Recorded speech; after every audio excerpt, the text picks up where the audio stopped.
Welcome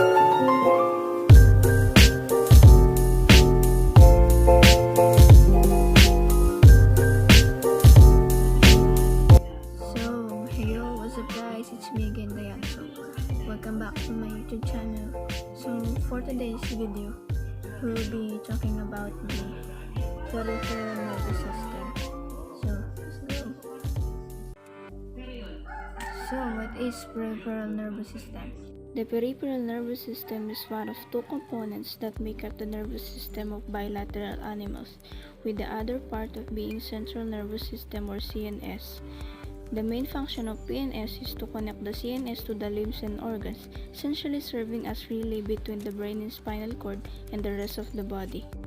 Peripheral nervous system is made up of two parts, the somatic nervous system and the autonomic nervous system. So, somatic nervous system consists of peripheral nerve fibers that pick up sensory information or sensations from the peripheral or distant organs or those away from the brain like limbs and carry them to the central nervous system. So, yung somatic nervous system, binubuo siya ng peripheral nerve fibers na kumukuha ng sensory information like smell, touch, hearing, and sight na galing sa peripheral or distant organs or yung mga organs na malayo sa brain katulad ng limbs. Tapos, dinadala nila yung sensory information papuntang central nervous system. So, the somatic nervous system, it has three parts: the spinal nerves, cranial nerves, and association nerves. So, number one is the spinal nerves. Spinal nerves carries motor commands and sensory information into the spinal cord. So, kinakarry niya daw yung motor commands and sensory information papuntang spinal cord. So, number 2 is the cranial nerves.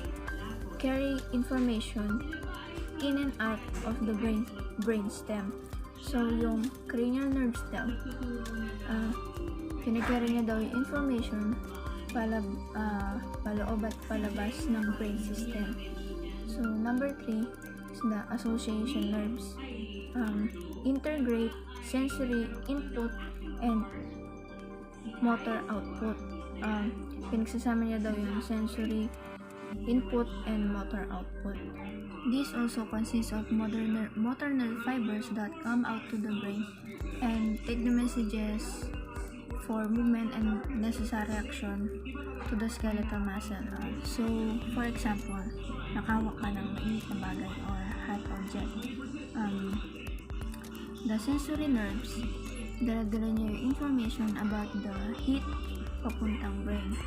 Then, which in turn via the motor nerves, tapos, sasabihin niya yung muscles of the hand to withdraw it immediately.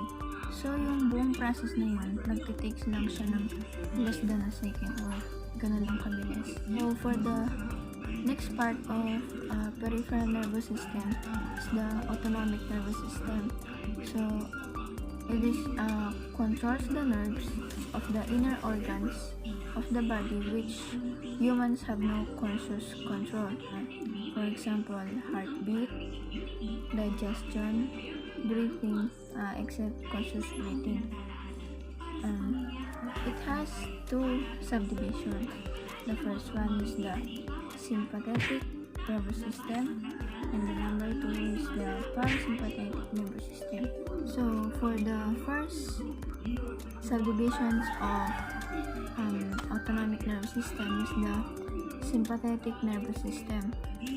It activates the flight and fight response during threat or when exercising. Or piniprepare niya yung body natin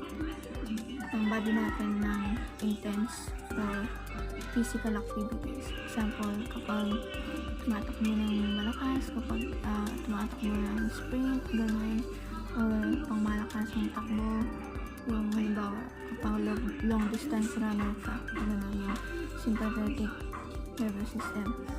for the next subdivision of autonomic nervous system is the parasympathetic nervous system, or ito yung restores the body to state of calm, or ito yung kapag nagre-relax na yung body natin. Ito yung parasympathetic, bawa kapag rest and digest, yun na kapag nagpapahinga na tayo. To sum up this lesson, so peripheral nervous system, it has two parts: the somatic nervous system and the autonomic nervous system. Somatic nervous system, it has three parts: the spinal nerves, cranial nerves, and association nerves. And for the autonomic nervous system, it has two subdivisions: the sympathetic and parasympathetic nervous system.